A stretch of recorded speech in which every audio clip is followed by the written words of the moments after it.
Today I'm watching the Twilight Zone Season 2, Episode 20. I feel like I'm flying through Season 2, and the previous episode we know is about Mr. Dingle, who these aliens gave him the strength of, 300 men, and then these other aliens showed up and gave him the super intelligence. So a bit more of like a fun, lighthearted episode as he goes through town and, is basically just showing off how strong he is by breaking things and trying to lift cars. We know from Rod Serling in the previous episode that this episode is called Static and is about this radio program that comes from the Twilight Zone. So yeah, curious to see where we're gonna go in this episode. So thank you so much for sharing in this first time watching with me. If you want to see exclusive content from this episode, be sure to join Patreon.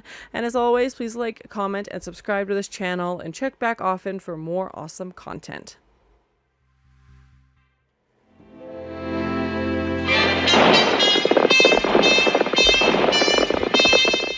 If anybody knows what's playing on the TV, let me know. Oh, and this looks like it was filmed a few previous episodes as well. I can't remember what. I think it was filmed on video, if I'm remembering correctly, but like a different style from how it usually is filmed.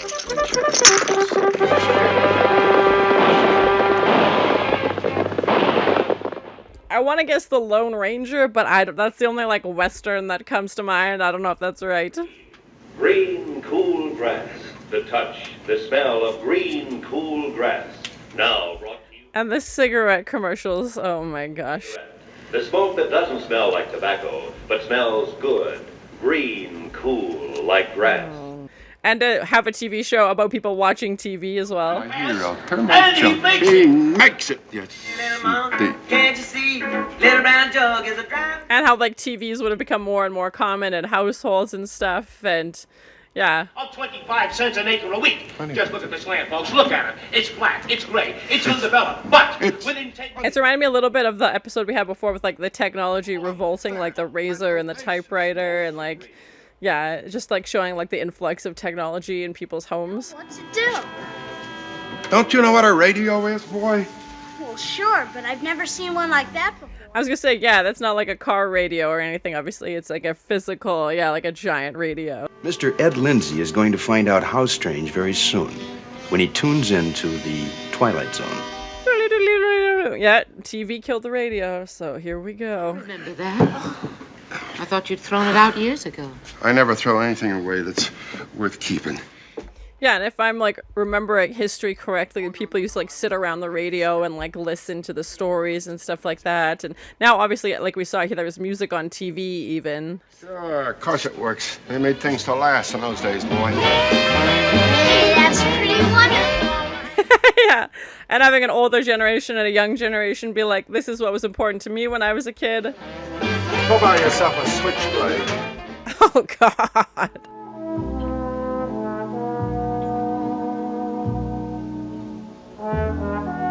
It definitely seems like he's reminiscent for, these times, and now everybody's distracted and nobody's even like talking. They're just all staring at the TV, and it's very like sales focused. And yeah, again, we've had characters before that are very like nostalgic. WPDA in Cedarburg, New Jersey, returning you to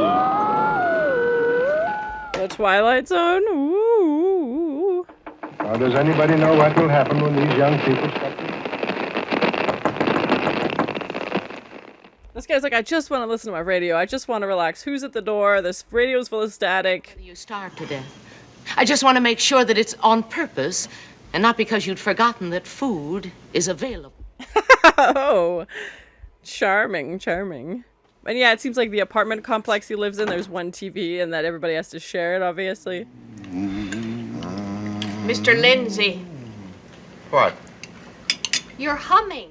I'm guessing they're not relatives because you wouldn't normally refer to your relative as Mr., with their last name. No, you wouldn't. Well, he's dead, too. I heard both Major Bowes and Tommy Dorsey this afternoon on the radio.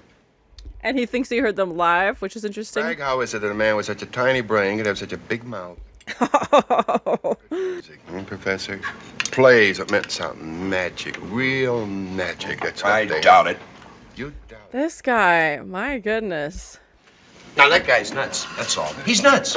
Oh, Miss Brown, you can thank your lucky stars you never married that man. Was that an option at one point? Okay. Just prove it to you. Right here. Right in here. And that's sad to think about, like, how many musicians, like, music was lost if they weren't able to record it or save it. Sorry, I can't wait. Gunfire is on in exactly 4 minutes. Was Gunfire the name of a real TV show, or is that just like they don't want copyrights and they're trying to just name a TV show? What do you expect on a dinky little rig like this, hmm? Why don't you come up to my room, listen to it on a real radio? Come on, Professor. And like we saw with the car salesman when he was trying to be like, oh, they don't make them like they used to. Like, I know he's trying to be honest and not lie, but saying like, oh, like, you know, like, don't listen to this dinky thing. Like, listen to the real thing. WPDA, yes. Heard Major Bose. Remember Major Bose? Hmm? And like he's so excited to like thinking about these old songs that obviously have such a meaning for him. Yeah. Oh. I'm guessing that station doesn't exist anymore. Said according to her supervisor that WPDA had been out of business for 13 years. Yeah, it's the Twilight Zone. Nowadays, Vinny, you know, we take things for granted today that we called impossible just a few years ago. Yeah, again, like going back to how like technology has advanced and yeah. I don't know, Ed.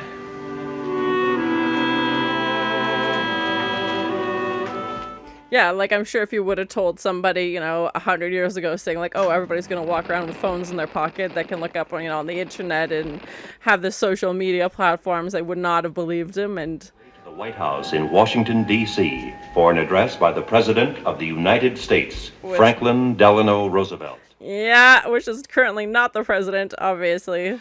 I've really got it. Come quick. Why bother? You won't hear nothing but static.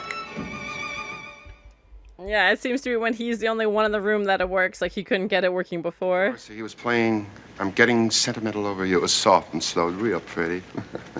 But I've lost it.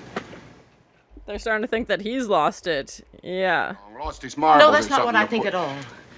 If you'll just sit down and be quiet, I'll tell you what I think. Sure, Yeah, and these two had, like, some romantic thing going on earlier as well, so... 20 long years. Wondering what went wrong. They're like exes, or... We met in this boarding house in 1940. And it was here that you proposed. And they've been living like this for so long. Like, that's crazy. It was too late. But, Vinny, I'm not going to sit here and Don't listen interrupt me. I've got to get this thing said. Yeah, it doesn't sound like these two talk very often, so... Or, like, have conversations like this. Bachelor, set in your ways, you can't change what you are. And neither can I. And that they stayed living in the same house like that. It's crazy. And now you love what we were. What we might have become together. Yeah, and again, he's like into nostalgia, like thinking about the past. Why do you think you keep hearing Getting Sentimental Over You on the radio? Because that's exactly what he's doing. Yes. Oh. We used to listen to them together. In the dark. Oh my. Yeah, he's just reminiscing over this relationship and like what could have been. In my mind, don't you? You think that I'm just imagining that. I hear the radio, don't you? That's what you think. That's all he took out of that conversation. Oh man. Get out of here, Vinny. Get out of here. Yeah, I think he's mad at himself and he's taking it out on her. And I mean, I don't think I would have stayed in the same house for 20 years, but here we are. Somebody, I say, somebody now. Yes, I know. Claghorn's the name, Senator Claghorn. I know. Acting like a little kid, you know, sitting close to the TV, but except he's sitting, you know, close to the radio to listen. Yeah. Upon the Swanee River. I'm singing Swanee songs. Well, I know what you're singing. Show some reverence. And yeah, 20 years ago, that's what they would have done, you know, before TV, so. Delivery boy. And now he seems to be like in such a good mood, like he's smiling and... Whatever happened to the picture tube? And then I remembered. The picture tube is right here. Yeah, his imagination, To be believed, to be seen. Yeah, obviously you wouldn't get any images with the radio, so you have to imagine, especially these stories. And when they said a radio program, I thought our story would be about, like, the program itself. That would be our story. Like, he would hear something and... Obviously the music relates, but oh no, it's gone. I might have known. Take away the one thing that... Well, where is it? The junk dealers. Oh no. Oh gosh, why? Why? Like, what was it? What harm was it doing? Let him have his radio. Oh gosh. I can tell you that, because if it don't, it's going to cost you. It's going to cost a lot of people if this don't still... Yeah, like, if he wants to listen to this imaginary radio station, who cares? Like, what harm is it doing? You know, it's making him happy, and... Oh, thank God. Thank God it works. Whether it's actually playing or he's just imagining it because he wants to listen to it so badly. Quick, Vinny.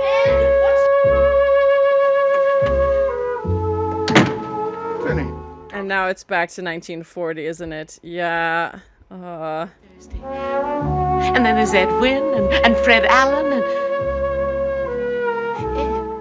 Is he gonna get a second chance to fix things?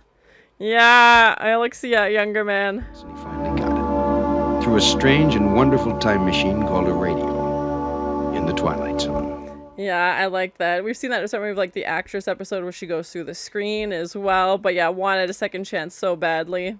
So that was my first time watching The Twilight Zone, Season 2, Episode 20. I liked this episode. It was definitely more wholesome and nostalgic. It wasn't, anything super crazy, but I still really liked it. And again, given off the previous episode was a bit more lighthearted, I feel like this is following that up with, this love story between Mr. Lindsay and Vivian and, the opportunities they had, how the music and the radio played a part in that, and how he's, reminiscing for those days. And obviously we see at the end that they're ultimately able to rekindle that. He's able to go back in time and fix some of these things that he regrets, and has a second chance at life. And this, time travel radio situation was cool. And I like this episode because it featured, technology that at the time probably would have become more and more common. Obviously TV replacing radio.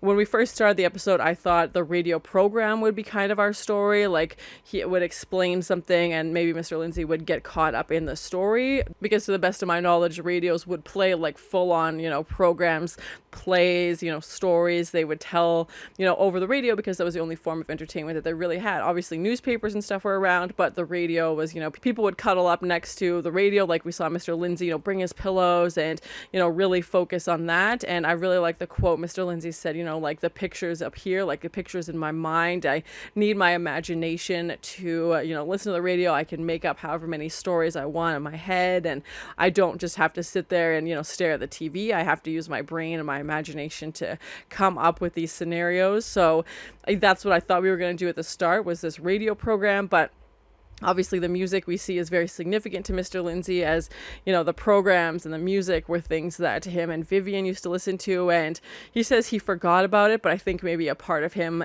somewhere deep inside remembered. And obviously this was around their anniversary, we find out as well. So maybe it was just triggered by that time. And I don't know if this radio has these time travel abilities, all the time, or if it was just because it's their anniversary, 20 years have passed. It's been such a long time for them to also stay in the same house. Seems a bit weird that you would just live in the same house as your ex-fiance for that long, but different times. And a part of him, remembering these songs and, feeling nostalgic. And it definitely reminded me of a previous episode we had with an actress who, wanted to relive her silver screen days and, eventually ends up going back in time through her movies into the pictures. And of course, we see Mr. Lindsay and Vivian back in 1940 and, having this second chance that they so desperately wanted, because, that speech between Mr. Lindsay and Vivian where she basically says, like, I know you don't love me anymore. You're a bachelor. You're set in your ways. Like, this has been your life for the past 20 years.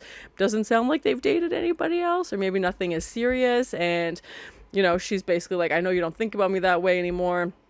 Too much time has passed. And she says she doesn't even know if she thinks about him that way. And I think that really got to the core of him, to realize that, even though they may not have been romantic, have been in a relationship this whole time, I think this part of him was still maybe fond of her. And to know that might be completely lost forever maybe is what triggered this, whole situation. I think that's why he was so desperately trying to cling on to the radio as well, because, even if his relationship with Vivian didn't work out, he still has those memories and he still had that, you know, fondness and nostalgic for that time together. I really like the scene where we had at the end where, again, a very wholesome, you know, heartwarming ending as he's able to go back and just to see Vivian walk through the door. And as soon as she did, I was like, the clothes you're wearing don't match, you know, what we had before in the episode. And to me, that signifies that we've gone back in time and guessing, you know, 1940 when they first moved in, and then to pan across and to see Mr. Lindsay in his suit, obviously, you know, his hair and looking much younger, and, you know, just to see them embrace. So I really liked that, and I like the subtle ways that they, you know, show the time travel in this episode.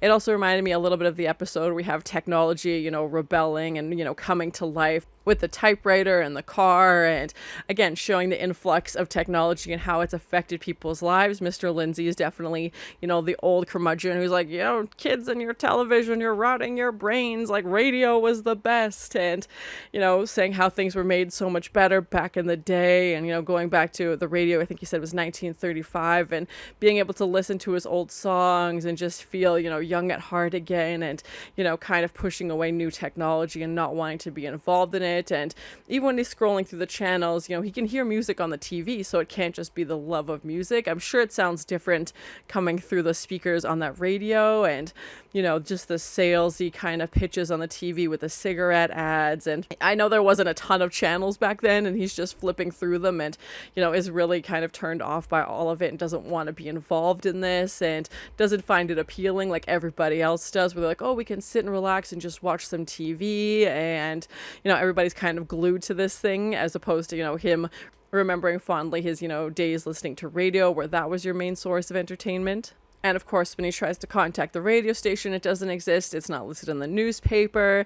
You know, it found out it's been closed 13 years ago. The artists he's listening to have been died. Like, all these, you know, telltale signs we know by now with the Twilight Zone that something's not right. And again, I was thinking the program would kind of be our story piece throughout this. I wasn't expecting really a love story approach. But yeah, I enjoyed this episode. It wasn't a super crazy twist, you know, to have him go back in time. I feel like we kind of knew that's the direction we were going. And, you know, to see him get a second chance with Vivian. So a nice, you know, heartwarming episode. And I like this radio time travel effect, having TV. Yeah, let me know if you know what TV shows they were watching. If the TV show that was mentioned is the actual TV show.